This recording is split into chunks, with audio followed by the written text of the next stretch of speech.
What's going on, guys? Welcome back to the channel. My name's Casey, and today I wanted to talk about the cost of putting 37s or 40s on a JL Wrangler.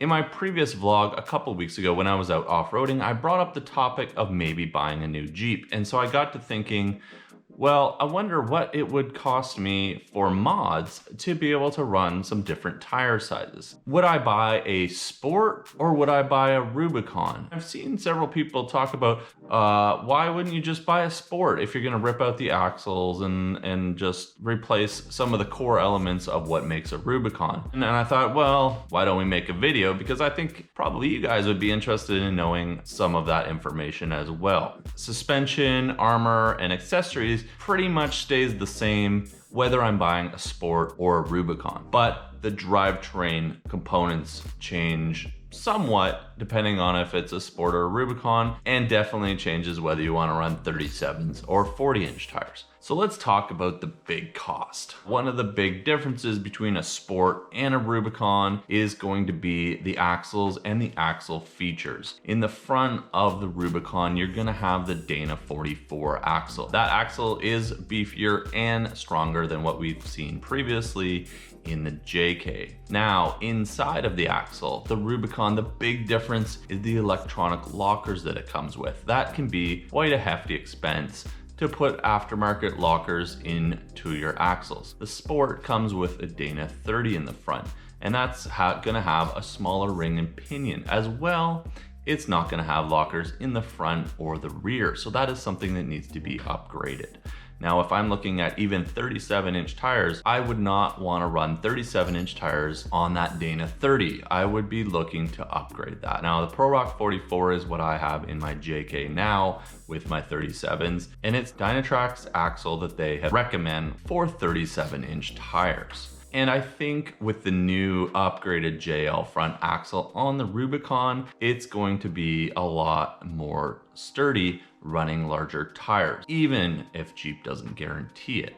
I think as long as you're cognizant to some of the weaknesses of the Dana 44 axle in the new JL Rubicon, you can get away with running 37-inch tires. But you want to be careful with it. As well, you have that front axle disconnect, which is a new system in the JL, which disconnects the front axle shafts and allows the wheels to free spin completely and not have any drivetrain parasitic power loss that is seen as a weak point in the new JL. So how much does axles cost? How much axle work would we need to put into a JL? If I were to look at buying a Sport, I would need to be upgrading the front axle to probably a Pro Rock 44. And just looking at sort of the total cost to build that axle, it's gonna be around $5,300, give or take. It depends on what features you want in it, but that would include re-gearing it to a higher gear ratio, adding an electronic locker to it. It's gonna include aftermarket chromoly axle shafts. So we are gonna be in a slightly better position than the Rubicon 44, but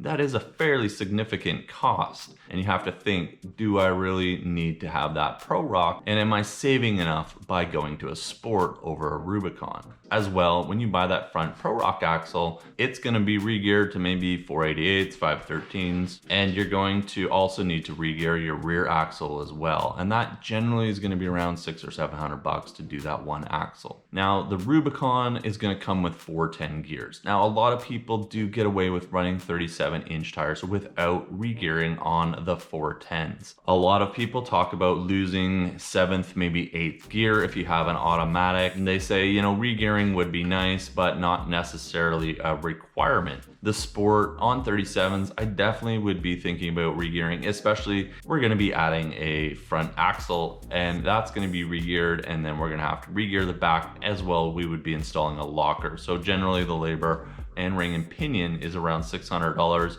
We could maybe save a little bit by also adding the locker in at the same time, but a locker is an additional $1,000 to add to your rear axle. So let's talk about 40s. What would I need to run 40s on either the Sport or the Rubicon? Some may say that you can put 40s on the Rubicon front Dana 44 axle, but I don't think I would be risking it. I don't think it's worth the possible risk of breaking your axle, and I do know what that is like being far from home and having a problem like that.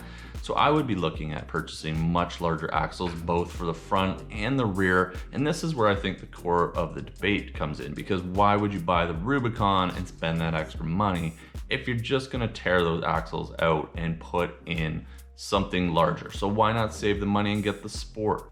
In my previous vlog, I talked about several manufacturers that I would look at, such as Dynatrac or Curry or Dana or maybe Terraflex. But generally, the setups that I looked at are gonna run about $18,000, $19,000, $20,000 for a front and rear axle.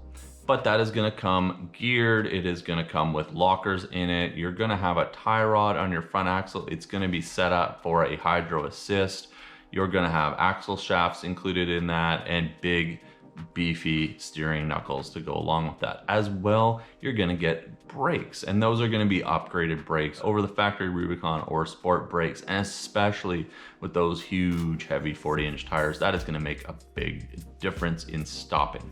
However, that is a big steep cost. If you buy the Rubicon and you're willing to part with your factory axles, there are a lot of people out there looking to purchase those. So there is some opportunity to recover some of the costs, and that really starts to shrink the gap between buying a Sport and buying a Rubicon. In my 37-inch tire mods requirements video for my JK, I talked about a less frequently talked about upgrade, and that is bigger brakes. Now, I put Dynatrac's larger pro grip brakes on my JK and I love them.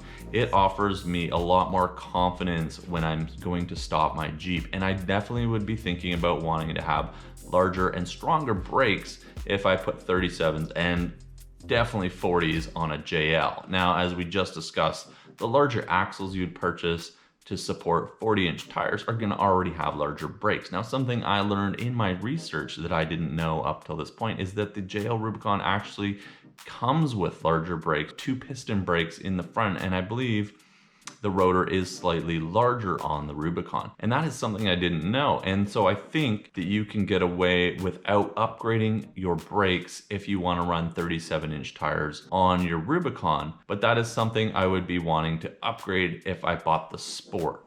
Now, there is a kit available for the Sport or the Sahara JL that gives you the Rubicon brake. However, it is about $875, and that is about the price that I paid for my Dynatrac Pro Grip kit. So I think that is another place where I could save some money if I decided to go with the Rubicon. Now, one of the biggest differentiators with that Rubicon is gonna be that 4-to-1 transfer case. And that is really nice off-roading, getting that really high gear reduction. You can search around for a Rubicon transfer case from maybe somebody that's upgraded or a wrecked Jeep, but they're usually the ones I've seen in the $1,500 to $2,500 or more range. Now, there is an aftermarket company out there that makes the Atlas transfer case. You know, that is a really nice option. The install, though, is not simple. Installing the new transfer case can be a bit of a chore, and that can add up quite a bit in labor if you're not doing it yourself. As well, that Atlas transfer case is around $3,000. Do you need the 4-to-1 transfer case? It's not essential, but I think I would really like to have it. And if we're really getting down to only a couple $1,000s in difference between buying a Sport or a Rubicon, I think that I'm gonna go more towards the Rubicon with the 4-to-1 transfer case. So one other mod that I think may be essential and differentiates between the Sport and the Rubicon is the electronic disconnect sway bar. Now, in the JK, that is notoriously problematic, and I actually removed mine and I put a Sport sway bar in my Rubicon with quick disconnects. Whether or not you need to be replacing that in Rubicon or trying to run it, lots of people have been having great success with the Rubicon sway bar. I haven't seen a lot of complaints about it failing, and maybe Jeep has addressed some of the electrical and dirt issues getting into the electronical components and the gears of the disconnect, but the JL hasn't been out that long either. So we'll have to wait and see.